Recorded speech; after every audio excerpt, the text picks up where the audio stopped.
హైదరాబాద్ నగరంలో ఒక ప్రైవేటు పాఠశాల వివాదాస్పదంగా మారింది. చిన్న పిల్లల డైరీలో మతపరమైన అంశాలను హోంవర్క్గా ఇచ్చారనే ఆరోపణలు తీవ్ర చర్చకు దారితీశాయి. సైదాబాద్ ప్రాంతంలో ఉన్న సక్సెస్ ది స్కూల్ పాఠశాలలో ఈ ఘటన చోటు చేసుకుంది.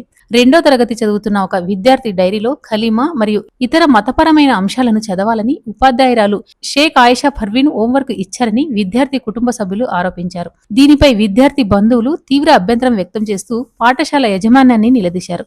వివిధ మతాలకు చెందిన విద్యార్థులు చదువుకునే పాఠశాలలో ఇలాంటి మతపరమైన బోధనలు చేయడం సరికాదని వారు ఆవేదన వ్యక్తం చేశారు.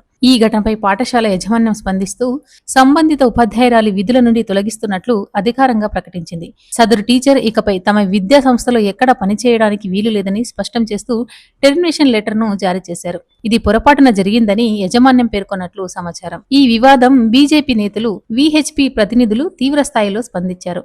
పాఠశాల గుర్తింపును రద్దు చేయాలని డిమాండ్ చేస్తూ పాఠశాల ముందు నిరసనలకు దిగారు. ఈ నేపథ్యంలో పోలీసులు ఘటన స్థలానికి చేరుకుని పరిస్థితిని అదుపులోకి తెచ్చారు. ప్రస్తుతం ఈ ఘటనపై దర్యాప్తు కొనసాగుతుంది.